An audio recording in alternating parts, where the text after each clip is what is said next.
et transport voyageurs.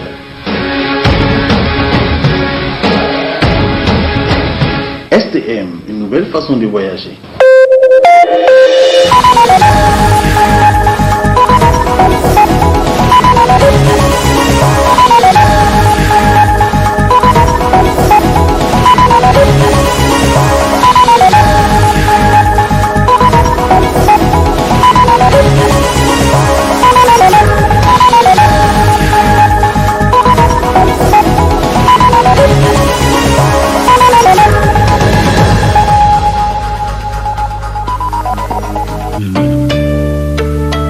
Messieurs, dames, bonsoir et ravi de vous retrouver sur cette édition du soir.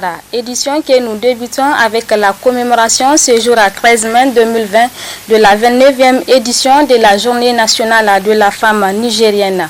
Compte tenu du contexte dans lequel intervient la journée, cette année, en lieu et place des festivités habituelles, la journée a été mise à profit pour une campagne de sensibilisation sur le coronavirus. Le compte rendu avec Afang Beji Kossi et Moumouni Abdurrahman. Le 13 mai de chaque année est dédié à toutes les femmes nigériennes. Cette édition 2020 est exceptionnelle. Le thème est la participation de la femme portant sur le quota.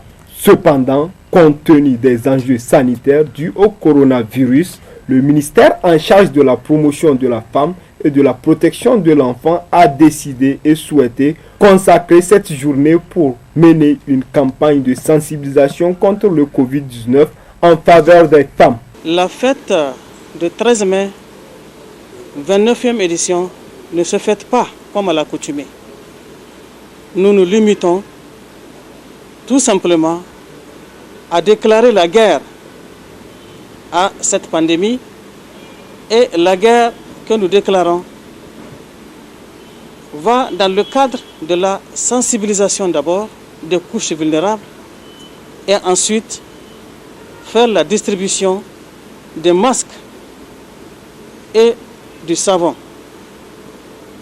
Donc nous sommes là composés de toutes les associations féminines derrière le ministère de la promotion de la femme pour aller en guerre contre cette pandémie. Nous avons choisi des sites, d'abord l'université de Niamey, où nous allons rencontrer des jeunes filles pour cette sensibilisation et cette distribution. Ensuite, elles seront au police secours, rencontrer des femmes vraiment démunies, des femmes vulnérables, qui peut-être ne sont même pas au courant de ce qui se passe. Donc c'est pour nous l'occasion aujourd'hui de les sensibiliser et de les doter d'un kit de lavage de mains, comme le savon, et encore, n'est-ce pas, de leur donner le masque et leur montrer qu'elles doivent quand même garder ce masque jusqu'à la fin de cette pandémie. Une sensibilisation qui a été couplée à des dons de bavettes, savon et du dispositif de lavage de mains sur tous les sites sillonnés à travers la ville de Niamey, suivi de consignes et de conseils de respect des mesures préventives aux bénéficiaires. Nous, structure féminine, organisation des femmes, toutes les centrales autour du ministère de la promotion de la femme et de la protection de l'enfant, avec l'appui de Oxfam, nous avons jugé nécessaire d'apporter notre petite contribution pour accompagner surtout, j'ai dit surtout, les femmes démunies, les femmes vulnérables. Et c'est ce que nous sommes en train de faire. Vous avez vu, c'est une action très positive par rapport à cette journée. Nous avons ciblé des sites où nous sommes en train de distribuer des kits composés des seaux de lavage, du savon et des bavettes confectionnées avec les pagnes 13 mai. Joyeux que les réceptionnistes ont acquis avec émouvance et promis de faire bon usage.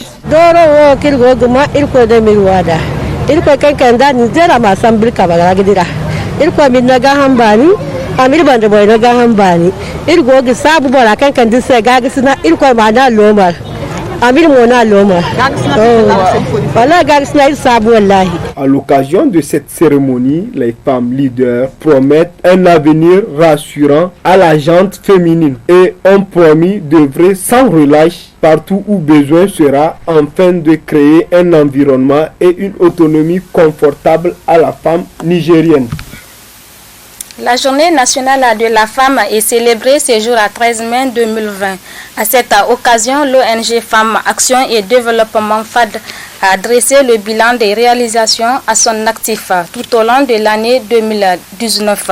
À la veille de la fête de la femme, Ralia Sami et Kantama Ibrahim. Le 13 mai de chaque année est célébrée la journée nationale de la femme nigérienne. Cette année, la journée intervient dans un contexte de crise sanitaire caractérisé par le coronavirus qui sévit à travers le monde et au Niger, ce qui empêche toute festivité à l'occasion de la journée.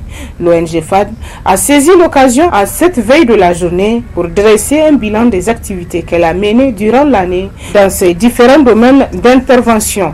Au titre du volet éducation, 1349 élèves filles de Niamey, Tillabéri et Maradi ont été édifiés sur la nécessité de l'éducation pour une femme. 1050 d'entre elles ont été organisées en 21 comités d'écoute et de dénonciation, dénommés cadres de hearing qui visent à dénoncer les violences en milieu scolaire. 90 ont été organisées en club communautaire dénommé Be a Girl afin de mener des actions communautaires au profit de la communauté sur l'importance de la scolarisation, la protection des filles. 1767 personnes, dont des femmes, hommes, garçons et filles, ont été amenées à comprendre la nécessité de l'éducation de la fille et les conséquences du mariage des enfants à travers la diffusion d'un sketch qui a été réalisé par l'ONG FAD. Plus de 35 000 personnes ont été sensibilisées sur la thématique toujours à travers des débats télévisés et radiophoniques.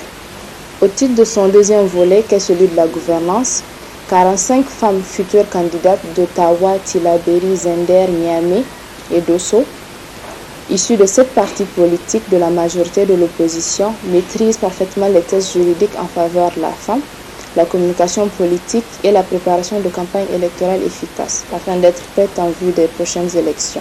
En ce qui concerne l'autonomisation des femmes, l'ONG FAD a eu à réaliser d'énormes progrès. 10 filles scolaires de la région de Tillabéri ont été amenées à expérimenter le leadership féminin à travers un voyage éducatif sur Niamey, leur ayant permis de rencontrer des femmes leaders dans différents domaines tels que la santé, la justice, l'entrepreneuriat, la vie associative. Au titre du domaine violence basée sur le genre, 87 filles ont été sauvées, dont 5 du mariage précoce et forcé et des agressions sexuelles en milieu scolaire, 32 de l'exploitation économique, 2 petites filles et un jeune garçon de violences domestiques. Au titre du volet de la santé, 1299 personnes, dont femmes, hommes, filles, garçons, des communes vulnérables de Maradi ont compris la santé sexuelle et reproductive. Si l'année 2019 a pu être performante pour l'ONG FAD, c'est aussi grâce à l'appui de ses partenaires techniques et financiers, tant au plan national qu'international, à savoir Oxfam Voice, UNICEF, Ambassade de France au Niger, Girl First Fund, NDI et NED. Puisse cette nouvelle année être concluante dans le processus d'émancipation de la femme et fille nigérienne. Ainsi, l'on retiendra que le contexte actuel dans lequel la 30e édition de la fête du 13 mai intervient cette année, caractérisée par le Covid-19, a réduit la fête à sa plus simple expression. Les structures féminines telles que l'ONG FAD auront juste à établir les avancées qu'elles ont enregistrées en ce qui concerne la femme nigérienne. La suite de cette édition avec cette bonne nouvelle. Le gouvernement du Niger a en effet décidé de lever le couvre-feu instauré à Niamey dans le cadre de la lutte contre le coronavirus.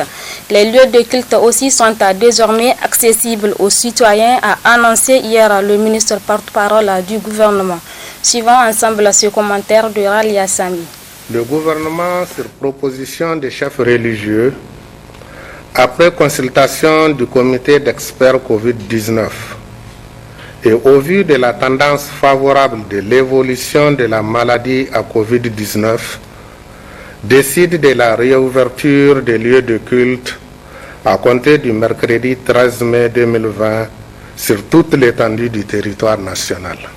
Par ailleurs, le gouvernement décide de la levée du couvre-feu à Niamey à compter du 13 mai 2020.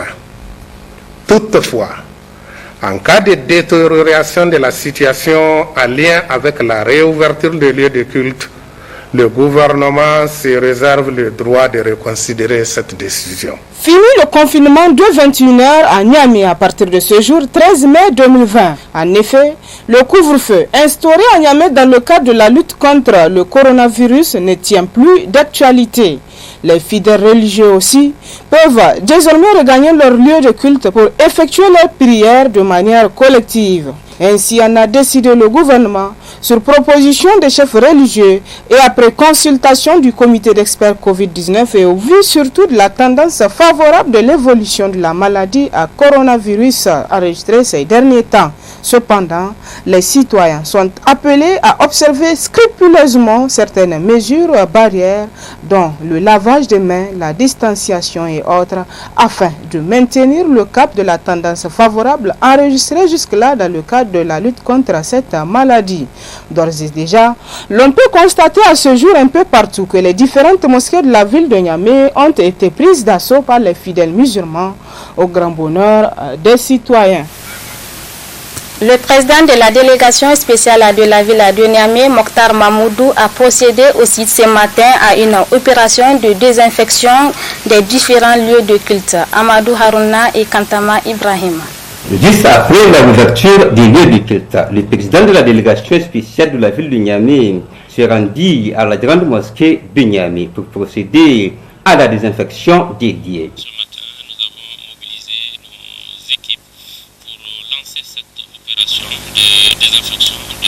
Des mosquées de la ville de Niamey.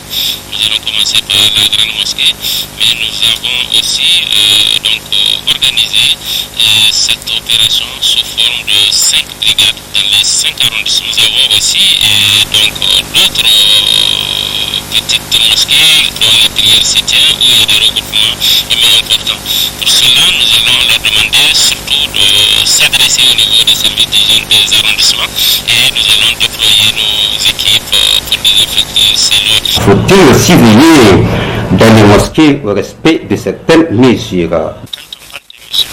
On parle des mesures préventives dans toutes les situations, que ce soit sur le plan de la santé, etc. Les mesures qui ont été prises ou arrêtées par le gouvernement seront si vous l'êtes respectées par tous les musulmans, parce que pour un musulman, se suicider, c'est une grave affaire. Donc c'est pourquoi il est temps pour le musulman aujourd'hui de bien vouloir respecter ces mesures dans les mosquées, à savoir laver les mains, porter les pavettes, mettre des espaces entre les individus, et cela va protéger ta vie, et ça va protéger aussi ton prochain. La même opération a eu lieu à la grande cathédrale de Niamey. C'est une grande joie qui nous anime ce matin. Et d'ailleurs, depuis hier soir, quand nous avons appris la nouvelle de la réouverture des lieux de culte, et ce matin, avec cette délégation qui a procédé au lancement de cette activité, avec la désinfection de la cathédrale comme lieu de culte pour nous chrétiens catholiques, notre joie est grande.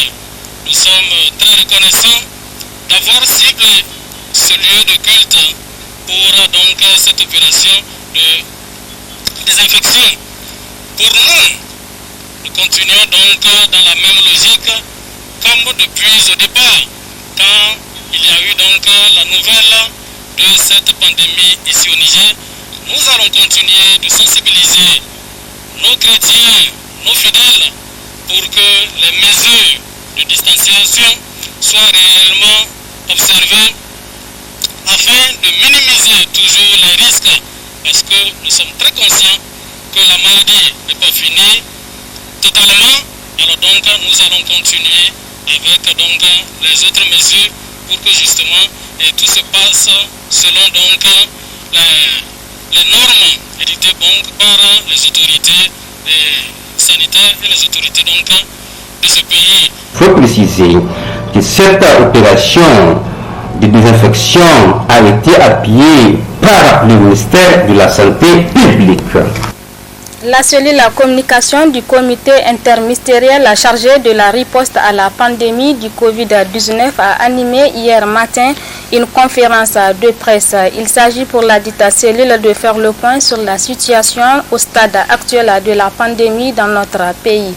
On fait le point avec Aralia Sani. Cette conférence de presse sur la situation de l'évolution du coronavirus au Niger s'inscrit dans le cadre du programme de sensibilisation de proximité initié par la cellule communication du comité chargé de la riposte à la pandémie. Les experts membres de ce comité entendent ainsi apporter d'amples explications à l'opinion nationale sur la prise en charge de la maladie à coronavirus. La maladie a évolué et de façon globale, nous avons une évolution favorable. Donc il faut consolider véritablement. Donc ce n'est pas le lieu de lâcher prise. Vous avez suivi dans l'actualité les rebonds qu'il y a ici et là pour les pays qui ont déjà levé certaines mesures, notamment le confinement. Donc c'est des équilibres précaires qu'il faut consolider en respectant au moins les gestes habituels qui sont diffusés chaque jour dans les différents médias. Donc, une évolution, je disais, favorable, c'est-à-dire on est dans la courbe descendante, dans la phase descendante de la courbe, mais le risque est là permanent de rebond. Donc, il faut consolider les acquis, c'est-à-dire renforcer les trois mesures là, le port du masque, le lavage régulier des mains, et la distanciation physique, c'est-à-dire 1 mètre au moins entre deux personnes, ce qui est parfois difficile à respecter. Ça a l'air facile, mais c'est un gros problème dans certains attroupements, comme vous le savez bien.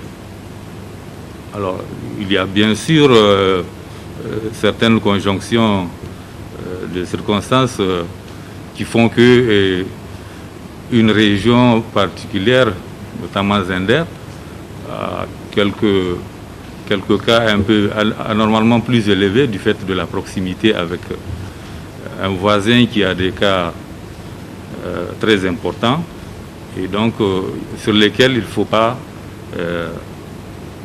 lâcher prise. Donc il faut renforcer vigoureusement les dispositions à ce niveau, ce qui a été fait par les différentes missions et la mission ministérielle et celle des techniciens qui sont partis pour faire les réglages nécessaires. Les hommes de médias ont posé un certain nombre de questions auxquelles les experts ont apporté des réponses précises. Ce n'est pas parce que le virus a été retrouvé dans le sperme qu'il y a obligatoirement une transmission sexuelle.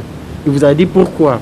Même si le virus est là, il ne trouve pas de cellules cibles sur lesquelles il peut se multiplier, il ne va pas avoir de transmission.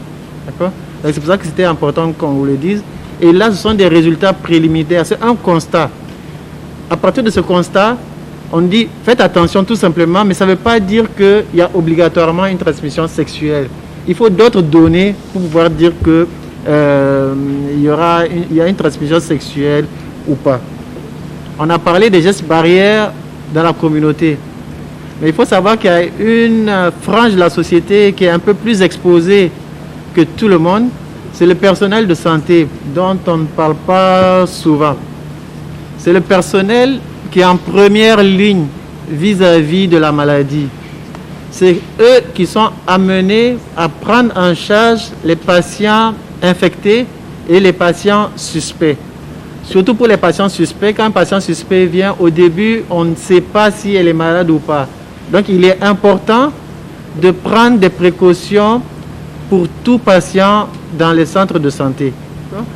Et donc, en plus des mesures prises par la population générale, dans les centres de santé, il est important d'insister encore une fois et beaucoup plus fréquemment que pour les autres sur le lavage des mains, le port du masque. Vous voyez que pratiquement maintenant, dans les centres de santé, tout le monde porte le masque.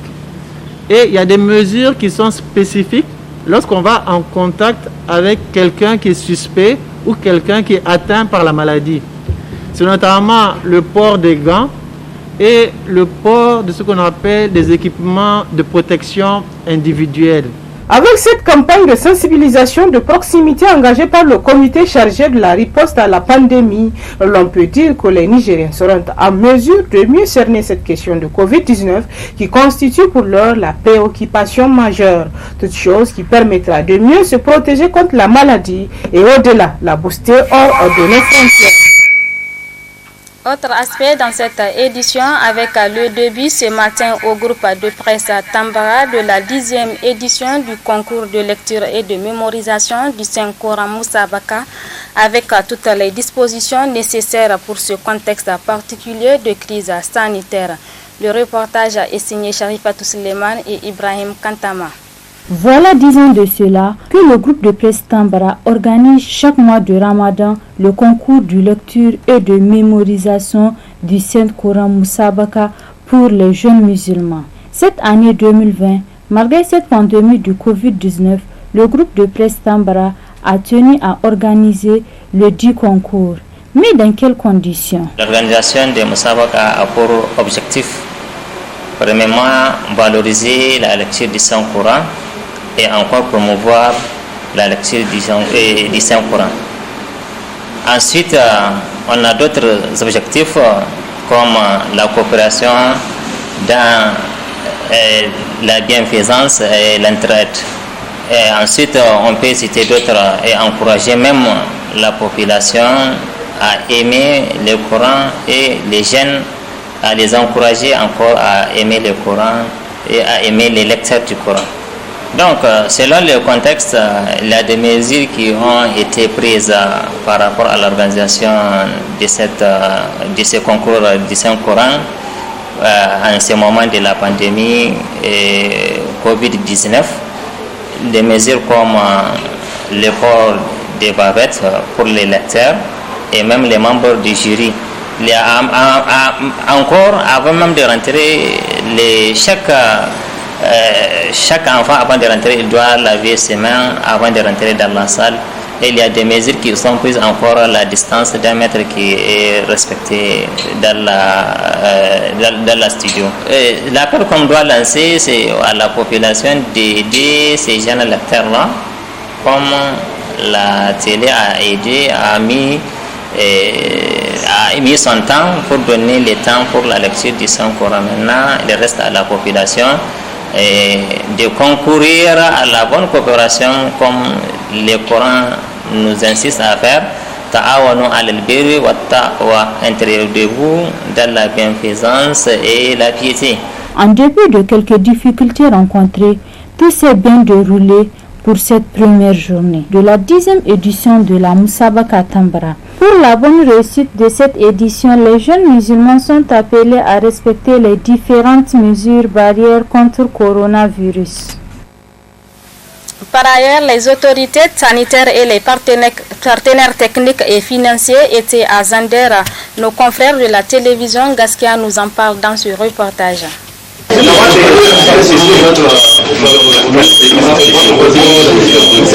C'est pour la première fois au Niger que la presse a eu accès aux images des malades atteints du Covid-19 face à la résistance des populations à s'approprier les mesures sanitaires édictées. En visite express à Zender, le ministre de la Santé publique a autorisé l'accès aux images des malades atteints du Covid-19 admis en réanimation à l'hôpital national de Zender. Le ministre de la Santé publique accompagne la représentante de l'Organisation mondiale de la santé et le représentant des partenaires techniques et financiers a présidé par la suite une séance de travail au cours de laquelle il a recueilli les propositions et suggestions des autorités locales et leaders d'opinion en vue de dégager une riposte plus efficace que celle en cours. Dr Idi Lassoumé Nassara de tirer un bilan satisfaisant. Aujourd'hui, Zender, au même titre que Niamey, est devenu l'épicentre de cette maladie. Où à la date d'aujourd'hui, nous avons plus de 60 cas, environ 5 décès liés à cette maladie. Donc c'est une préoccupation majeure pour les autorités. Et le constat, pour revenir à votre question, vraiment le constat est satisfaisant. Nous avons vraiment trouvé un engagement des autorités au niveau régional, des collectivités des chefs traditionnels, des ulémas. Et c'est ça qu'on demande. C'est ça qu'on demande pour nous aider entre nous, aider la nation à faire face à cette pandémie. L'essentiel est déjà sur place et nous allons continuer à renforcer tout ce qui est technique, à renforcer les médicaments, à renforcer les moyens de protection, à continuer la sensibilisation.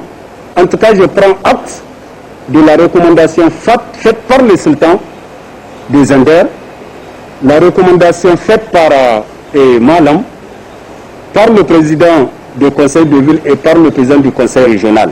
Nous prenons acte de ces observations et on va améliorer. On va donner des contributions significatives pour améliorer, pour arrêter la propagation de cette maladie ici. Je tiens à attirer l'attention des agents de santé et c'est pour ça qu'on a fait venir tous les médecins chefs de district, tous les responsables CESE qui sont au niveau de nos districts des Inders, que cette maladie ne doit pas faire en sorte que les activités de routine s'arrêtent au niveau de nos structures de soins. À retenir que Zander Ouara sont désormais centres de tests au Covid-19 et des appuis en respirateur lui seront aussi attribués. Enfin, pour clore cette édition, le grand marché de bétail de Niamey, Tourakou, subit depuis la fermeture des frontières le 20 mars suite à la pandémie du coronavirus une chute de ses activités. C'est ce qui ressort de la bouche du secrétaire général du dit marché. Plus de détails avec Priska Zessou sur les images de Ibrahim Kantama. Nous sommes au marché Tourakou, carrefour des rencontres des animaux. Ici viennent s'approvisionner différents pays, à savoir le Bénin, le Togo, la Côte d'Ivoire, le Sénégal, pour ne citer que cela. Mais depuis la décision des autorités de la 7e République du Niger suite à la fermeture des frontières pour cause de la pandémie du coronavirus le 20 mars passé, ce marché très populaire a connu une baisse de ses activités. Depuis l'arrivée de cette épidémie, les animaux viennent ici en petite quantité. Voilà ce qui a provoqué la chérité au niveau de la vente. Et nous attendons à ce que, pour le moment, l'État, en tout cas, continue à faciliter les choses, c'est-à-dire d'ouvrir les frontières. Parce que ici, le commerce de bétail joue un rôle très important dans l'économie du pays. Selon le secrétaire général du marché de Tourakou, c'est un ouf de soulagement que vient de connaître la population nigérienne suite aux dernières décisions des autorités relativement à la réouverture des lieux de culte et la levée du couvre-feu, en espérant que très bientôt les frontières seront ouvertes afin que reprennent leur activité. Nous sommes très contents d'une nouvelle information que nous avons entendue, que le gouvernement du Niger a pris la décision de rouvrir toutes les portes des mosquées du Niger. Et cela vraiment nous a rendu fiers. Mais alhamdoulilah, aujourd'hui nous avons entendu que vraiment l'État a décidé d'ouvrir les portes des mosquées. Les gens ont le droit d'aller prier. Bon. Mais d'utiliser les bavettes, d'apporter aussi leur tapis de prière. En cette période de pandémie de Covid-19, il est impératif que toutes les confessions multiplient leurs prières afin que Dieu nous préserve de cette maladie. Point final de cette édition d'information. Merci à vous de l'avoir suivi. Très bonne suite de programme sur le miroir de la femme. Bonne rupture à toutes et à tous. Au revoir. Ce journal vous a été offert par STM Pénuré Transport Voyageurs. STM, une nouvelle façon de voyager.